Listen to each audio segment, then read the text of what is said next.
እንግዲህ ወገኖች ዛሬ 7 ራስን የመለወጥ ድፍረት ነጥቦችን ዛሬ እናወራለን። አንደኛው ለመለወጥ ድፍረት ማለት በጓደኞች ግፊት ወይም ማህበራዊ ሚዲያ ተጽዕኖ ሳይሆን እግዚአብሔር የሰጠን እውነተኛ ማንነትን መምረጥና መተግበር መጀመር ነው። ሁለተኛ ድፍረት ማለት ፍርሃት ፈጽሞ የለም ማለት ሳይሆን ልብህ በፍጥነት እየመታን ቢሆን እንኳን በትክክለኛ በህይወት መንገድ ለመጓዝ መወሰን ማለት ነው።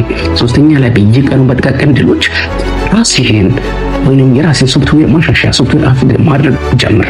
ማለትም ማሸነፍ ምንነት ራስህን አለማመድ እንደ ትናንሽ ወይም ጥቃቅን አይነት ስራዎችን ተግባራትን በማካሄድ የዶፓሚን እንዲመነጭ ያደርጋል። ዋና የዶፓሚን ጥቅሞች ወደ 4 የሚያህሉት አሉ። አንደኛ ደስታና ተነሳሽነትን ስናሳካ ወይንም ስንደሰት ዶፓሚን ይጨምራል።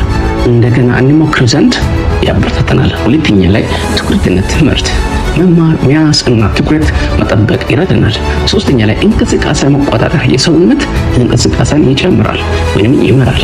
እጥረቱ ከገጠመን የመንቀሳቀስ ችግር ሊያመጣ ይችላል። አራተኛ ላይ የዶፓሚን ጥቅም ምንድነው? ሽልማት ወይም ሪዋርድ ሲስተም ነው። ጥሩ ባህሪ እንድንደጋገም ያበረታታናል። አምስተኛ ላይ ስሜታችንን መመገብ ይረዳናል። ደስታ እጥረት ዝቅተኛ መንፈስ ሊያመጣ ስለሚችል ዶፓሚን እንዲመነጭ ሁሌም ደስተኞች መሆን መቻል አለብን። ግባችንም ቀላል ነው።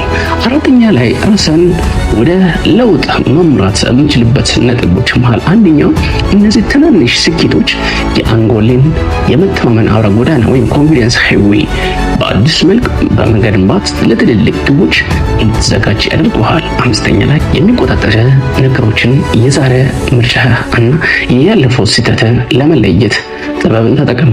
ስለዚህ የዛሬውን ተቀበል፣ ያለፈውን አውጥተህ ከአእምሮ ጣል። እሱ ደግሞ ወደ ህይወት እንዳይመጣ መከልከል ነው።